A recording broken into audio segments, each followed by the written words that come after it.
Video को देख लीजिए। ये वीडियो सिवान जिले का है, जहां माले के कार्यकर्ताओं और जमीन मालिकों के बीच जमकर गोलीबारी हुई है। ये गोलीबारी आधे घंटे तक ताबड़तोड़ यूं ही चलती रही और पुलिस वहां पर मूक दर्शक बनी रही। इस गोलीबारी में देखते ही देखते 2 लोगों की जान चली गई, वहीं 4 लोग जख्मी हुए हैं।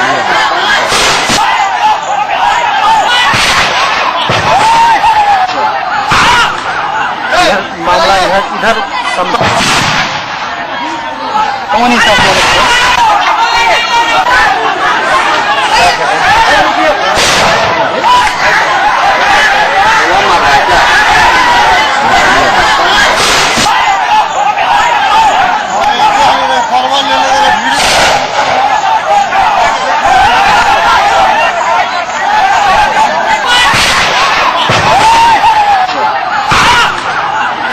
मामला इधर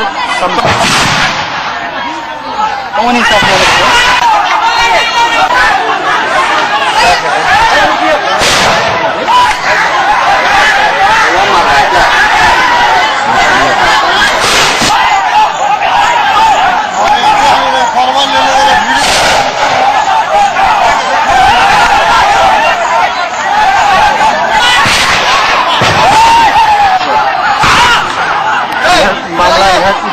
अब सवाल बड़ा ये उठ रहा है कि नीतीश बाबू का सुशासन आखिर गया कहां। आप देख पा रहे हैं एक के बाद एक ताबड़तोड़ वहां पर गोलियां चली, 2 लोगों की मौत हो गई है, कई लोगों को गोलियां लगी भी हैं। हमारे संवाददाता जुड़ चुके हैं चंदन और ज्यादा जानकारी लेकर। चंदन, इस वक्त हालात वहां पर क्या बने हुए हैं और कहा यह जा रहा है कि ये सब कुछ पुलिस की मौजूदगी में होता रहा? जी चित्रा, मैं आपको बता दूं कि जिस तरह से भाकपा माले और एक गोस्वामी का जो गुट है जो कि बीजेपी से संबंधित रखते हैं, और दोनों गुटों में जमकर गोलीबारी हुई। और मैं आपको बता दूं कि यह सब वाकया लगभग कई दिनों से चल रहा था। जिला प्रशासन की सब कुछ जिला प्रशासन को मालूम था और जिला प्रशासन को शायद यह भी पता था कि अगर मामले को अगर तुरंत हल नहीं किया गया तो शायद आने वाले समय में किसी बड़ी घटना को ये लोग अंजाम दे देंगे, जो कि कल बड़ी घटना घट गई और दोनों पक्षों की ओर से जमकर गोलीबारी हुई।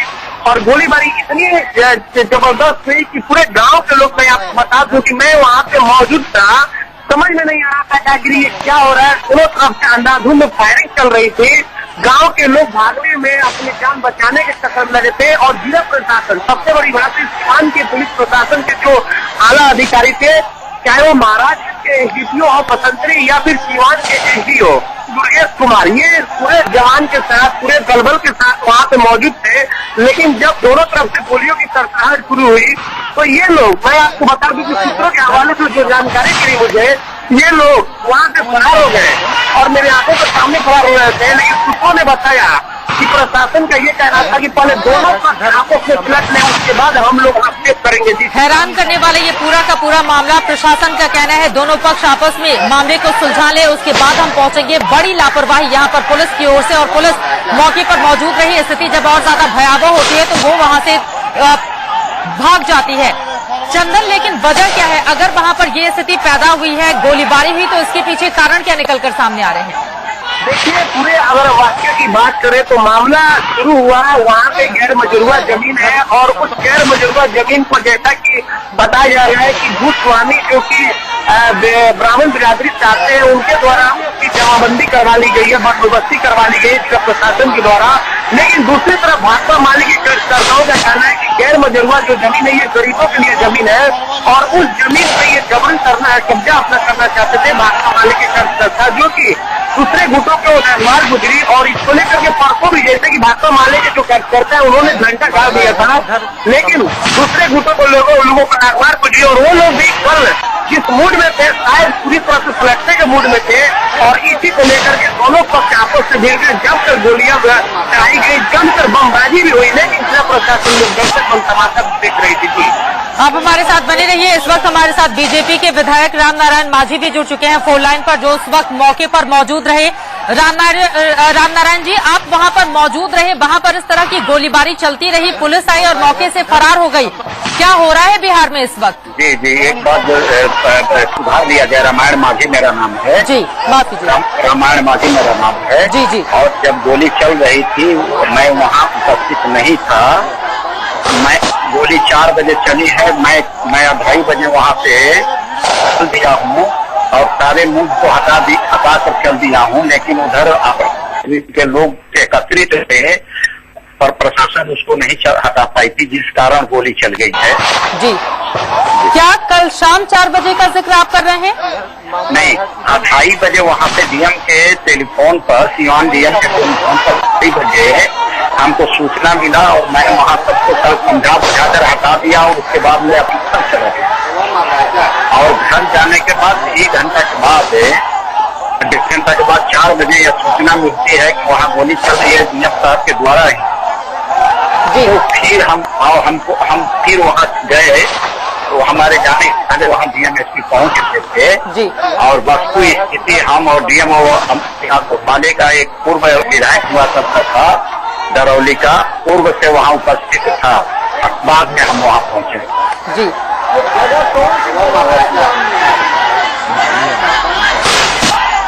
हेलो रामनारायण जी, ये कौन सी जगह है सिवान की? ये गुठनी थाना के चिलमरवा है, गुठनी थाना का गांव चिलमरवा है जी। और वहाँ सरसत से जमीन मालिक नजरुआ था, किसी के नाम से वो बंदोबस्त हो चुका था और सरसत से जो दबाव था उसका रेवेन्यू नहीं दिया जा रहा था, लेकिन बिना कागज का वहाँ माले उग्रवादी संगठन वहाँ के झंडा गाड़ियां फलाने गाड़ियां, जबकि वह 2 तारीख को, इसी 2 तारीख को सूचना प्रशासन को दिया जा चुका था जी। लेकिन वहाँ कोई कार्रवाई नहीं की गई और 5 तारीख को वहाँ झंडा और फलान गाड़ दिया गया। मैं संपर्क पदाधिकारी से रहा, लेकिन वहाँ प्रशासन के सामने ही वहाँ टोटल फलान और झंडा गाड़ा गया जी। और गाड़ने के बाद मैं पुनः पटना से 5 तारीख को ही 8 बजे चला और मैं 1 बजे स्थल पर पहुंच गया और प्रशासन को वहाँ प्रशासन जो है एसडीपीओ सिविल एसडीओ वहाँ उपस्थित थे और सारी बात मैंने कहा कि जब आप कह रहे हैं कि जब गिरुआ जमीन है तो इस पर आपका अधिकार बनता है या आप बंदोबस्त किए हैं तो मेरा अधिकार बनता है, लेकिन जिसका कुछ अधिकार नहीं बनता है वहाँ झंडा डालने का क्या औचित है और फलान डालने का क्या औचित है? इसको आप हटवा दीजिए, कागज देखिए उसका है तो उसको रहने दीजिए, नहीं तो इसका है तो इसको रहने दीजिए। लेकिन उन लोगों से कागज मांगा गया, कागज में कुछ उन लोगों के पास कागज नहीं है। उन लोग कह रहे हैं कि गरमजरुआ जमीन है, मेरा है, मैं किसी से पूछने नहीं जाऊंगा, इस जमीन को मैं दखल करूंगा। और एसडीओ के सामने यह सारी घटना हो चुकी थी पूर्व में। मैंने कहा कि प्रशासन के सामने जब इस तरह का घटना हो रहा है तो हम लोगों को सिवा भर पानी में डूब कर मर जाना चाहिए और जो संवैधानिक अधिकार है, संवैधानिक अधिकार का विरोध प्रशासन के सामने लोग करते हों और हथियार लैस होकर पलान और झंडा डालते हो किसी के घर जमीन पर, किसी के मकान पर, तो यह जो है संविधान न्याय संगत नहीं है और यह घोर अपराध है। इसकी कार्रवाई होनी चाहिए, लेकिन कोई अभी तक 6 तक कार्रवाई नहीं हुई। रामनारायण जी, कहा यह जा रहा है कि इस गोलीबारी में 2 लोगों की जान भी चली गई है। हाँ जी, 2 लोगों की चली गई है जी। 2 लोगों की जान चली गई है। यह अगर इस पर अगर हम प्रशासनिक दृष्टिकोण से अगर ये पहल हुआ तो जान भी नहीं जाता। हमको 2:30 बजे कहा गया कि हम आधा घंटा 25 तारीख को आधा घंटा में हम इसको सरका दे रहे हैं, आप चले जाइए ताकि विवाद नहीं हो। जबकि मैं 5 तारीख से लेकर लगातार 2 बजे 2:30 बजे तक वहाँ रहा तो कोई विवाद नहीं हुआ, मैं कंट्रोल करके रखा। लेकिन उसके बाद भाग जाने के बाद और यहाँ से लोगों को हटा देने के बाद वो लोग देखे कि बहुत काफी माले के लोग हैं और उधर से बमबारी। रामनारायण जी, बहुत शुक्रिया इंडिया न्यूज से बातचीत करने के लिए। तो जमीन को लेकर ये पूरा का पूरा मामला सामने आया है, गोलीबारी हुई है जबरदस्त, उसकी तस्वीरें आपके सामने है, 2 लोगों की जान चली गई है। और इस वक्त हमारे साथ आरजेडी के नेता रामकृपाल यादव जी भी जुड़ चुके हैं। रामकृपाल जी, सिवान की तस्वीरें हम दिखा रहे हैं जहां पर ग्रामीणों और भाकपा माले के जो कार्यकर्ता है उनके बीच खूनी संघर्ष हुआ है और इस खूनी संघर्ष में 2 लोगों की जान भी चली गई है। आपकी प्रतिक्रिया इस पर? देखिए, सिवान के उस इलाके में बराबर ये आशंका बनी रहती है जी, क्योंकि वहाँ भाकपा माले के जो कार्यकर्ता हैं और आम लोगों के बीच में हमेशा इस तरह की घटना को अंजाम देने की कोशिश की जाती रही, और खासतौर पर आज जब ये घटना हुई और 2 लोगों की जान चली गई, पर मुझे समझ में नहीं आता है कि सरकार और शासन कहाँ पर है। पूरे बिहार में अराजकता की स्थिति उत्पन्न हो गई है, आम लोगों के जीवन सुरक्षित नहीं है, निर्दोष लोग मारे जा रहे हैं। बगहा में गोली कांड हुआ, आज ही आपने देखा होगा कि किस तरह से बम विस्फोट हुआ, बम ब्लास्ट हुआ बोधगया में। कि लगातार सरकार सोई हुई है, पता ही नहीं सरकार नाम की कोई चीज है। रोज हत्या लूट अपहरण की घटना तो आम हो गई है और मैं समझता हूँ कि सरकार अपने दायित्वों का निर्वहन नहीं कर रही है और अपराधियों के मन से और भय और खौफ खत्म हो गया शासन का, और यही कारण है कि इस तरह की घटना को अंजाम दिया जा रहा है। और नीतीश कुमार जी की शासन सोई हुई है। सुशासन का सच यही है कि पूरे बिहार में रोज खून हो रहा है, रोज इस तरह की घटना हो रही है। कभी निर्दोष को मर्डर कर देना, अभी कल ही मैं गया था, एक अति पिछड़ी जाति की महिला थी जिसको बलात्कार किया गया, रेप किया गया, उसकी जान चली गई और कोई पुलिस तक देखने तक नहीं आया। कल मैं जब गया हूं तो पुलिस कार्रवाई करने के लिए प्रयास कर रही है। तो आम लोगों का जीवन असुरक्षित है, लोगों में भय का वातावरण हो गया है, बोध गया तो शर्मसार हो गया। 15 दिन पहले शासन को ये अलर्ट किया गया था कि साहब यहाँ से इस तरह की घटना हो सकती है, मगर प्रशासन सोई रही और वहाँ 9 को बम ब्लास्ट हो गया है, 5 लोग घायल हो गए हैं। नीतीश कुमार जी झूठी तसल्ली देने का काम करते हैं और हालात आज नियंत्रण से बाहर हो गया है और आम लोग कब कहाँ किस वक्त मरा जाएगा, लूटा जाएगा, बलात्कार हो जाएगा, डकैती हो जाएगी, अपहरण हो जाएगा, कोई उसकी 2 तस्वीरें हम अपने दर्शकों को भी दिखा रहे हैं। गया में जहां पर सिलसिलेवार 8 बम धमाके हुए हैं और सिवान में गोलीबारी की तस्वीरें जो अपने आप में काफी ज्यादा हैरान करने वाली हैं। और रामकृपाल जी, आपने कहा भी कि यहाँ पर अक्सर इस तरह के हालात बने रहते हैं, तो क्या उससे निपटने के लिए अब तक कोई भी कोशिशें वहां पर नहीं की गई हैं? और कहीं न कहीं जो वहां अराजक तत्व हैं उनके मन से सरकार का इकबाल, पुलिस का डर खत्म होता हुआ चला जा रहा है? सरकार का इकबाल खत्म हो गया है। नीतीश कुमार जो 2 महीने से अपने राज सत्ता को बचाने के चक्कर में लगे हुए हैं, उनको होश कहाँ है? और 7-8 वर्षों से हम लोगों ने लगातार इस बात की चर्चा की है और लड़ने का, संघर्ष करने का काम क्या है कि सरकार जो कही थी, विश्वास दिलाई थी जनता को। बिल्कुल, सवाल बड़ा यही उठ रहा है कि आखिर ऐसी स्थिति से निपटने के लिए कोशिशें क्यों नहीं की जाती हैं। बहुत शुक्रिया रामकृपाल जी इस तमाम जानकारी के लिए। हमारे साथ इस वक्त ओम प्रकाश यादव जो कि सिवान के सांसद हैं, वो फोन लाइन पर जुड़ चुके हैं। ओम प्रकाश जी, क्या हो रहा है सिवान में? तस्वीरें हम देख पा रहे हैं, भाकपा माले और ग्रामीणों के बीच खूनी संघर्ष, 2 लोगों की जान भी चली गई है। निश्चित रूप से प्रशासन के निष्क्रियता और लापरवाही की वजह से कल सिवान में जो घटना घटी, हम उसकी निंदा करते हैं। और माले के लोगों ने एक तरफा कार्रवाई की है, भाजपा के लोगों ने, और कहीं से किसी तरह की कोई गोलीबारी नहीं की गई। माले के लोगों ने गोली चलाई जिसमें 2 लोगों की हत्या हो गई और 1 आदमी घायल है जिनका उपचार हो रहा है सदर अस्पताल में। जी, कहा यह जा रहा है कि पुलिस प्रशासन के लोग मौके पर पहुंचे थे और जब इस तरह की स्थिति वहां पर बनी, फिर 9-2-11 हो गए, वहां से चले गए कि जब मामला शांत हो जाए उसके बाद फिर हम दोबारा लौटेंगे। 2 दिन से जमौरा इकट्ठा हुए थे लोग, 2 दिन से अवैध हथियार लेकर के सैकड़ों लोग गुटबंदी किए हुए थे और प्रशासन के लोग भी एक तरफ खड़े थे, लेकिन कोई समझौता नहीं, कोई बातचीत नहीं। और जब गोली चलने लगी तो प्रशासन के लोग भाग खड़े हुए। बिल्कुल, प्रशासन के लोग वहां से भाग खड़े हुए और कई दिनों से इस तरह के हालात वहां पर बने हुए हैं। क्या ये पूरा का पूरा मामला, पूरा का पूरा विवाद जमीन को लेकर है?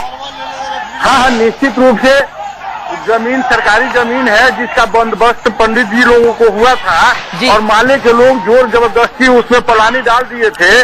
पलानी हटाने के लिए प्रशासन पर दबाव बनाया जा रहा था कि आप लोग पलानी को हटवाइए, और प्रशासन के लोग कह रहे थे कि हम लोग बातचीत कर रहे हैं, लेकिन बातचीत नहीं कर रहे थे और माले के लोग अवैध हथियार लेकर अपना जमौरा खड़ा किए हुए थे। जी, चलिए, बहुत शुक्रिया ओम प्रकाश यादव जी हमसे बातचीत करने के लिए। सिवान के सांसद हमारे साथ जुड़े हुए थे और इस वक्त हमारे साथ CPIML के नेता अमरनाथ यादव जुड़ चुके हैं। अमरनाथ जी, क्या हो रहा है सिवान में? भाकपा माले और ग्रामीणों के बीच खूनी संघर्ष जिसमें 2 लोगों की जान चली गई है और हालात इस वक्त भी बेहद नाजुक बने हुए हैं वहां पर। जी वहाँ जिस जमीन पर विवाद हुआ है जी वह जमीन जो है 18 कट्ठा जो मुद्रवा जमीन है, जिसमें ब्लॉक अधिकारी कर्मचारी ने 2012 में जी यह रिपोर्ट किया था DCLR के यहाँ की महादलितों के लिए जमीन दिया जा सकता है और देने लायक है। जी भाजपा माले के जरिए उस जमीन पर करीब 25 परिवार के लोगों ने धोखा डाल दिया था और वह घटना पर सिवान के सिविल वहाँ पहुंचे हुए थे। कई थाना के कप्तान वहाँ मौजूद थे जी और यह जमीन पर झरना अगर माले के लोग आते हैं तो यह बीमारी बनता है। जिला के कलेक्टर के, जिला के एसपी के, सिविल DO के माले पर को गिरफ्तार करना, मौड़ी को हटा देना, उन पर FIR करना, लाठीचार्ज करना, यह बनता है पूरा प्रशासन की बीमारी है। और किसी भी निजी आदमी के या वहाँ का स्थानीय MLA भाजपा के जो रामायण माझी है, उनके नेतृत्व में गरीबों पर गोली चलाया गया प्रशासन से रहते हुए। इसीलिए हम लोगों ने मांग किया है कि वहाँ के स्थानीय विधायक रामायण माझी को गिरफ्तार किया जाए और जो कानूनी कार्रवाई बनता है हम पर या किसी पर, वह सरकार से शामिल होना चाहिए। चलिए, बहुत शुक्रिया अमरनाथ यादव जी हमसे बातचीत करने के लिए। सवाल बड़ा ये उठता है कि आखिर इसके लिए जिम्मेदार कौन है और स्थिति वहां पर कितनी भयावह है। गोलीबारी लगातार वहां पर एक के बाद एक होती भी चली गई। दो लोगों की मौत हो गई है, कई लोग जख्मी भी हुए हैं और मौके पर पहुंचा पुलिस प्रशासन का अमला वहां से रफचक्कर हो जाता है। पुलिस को जो जिम्मेदारी दी गई है, किस तरह से पुलिस वहां से भाग गई, ये भी अपने आप में काफी ज्यादा हैरान करने वाला मामला। अब सवाल बड़ा ये उठता है कि नीतीश सरकार का सुशासन आखिर है कहाँ।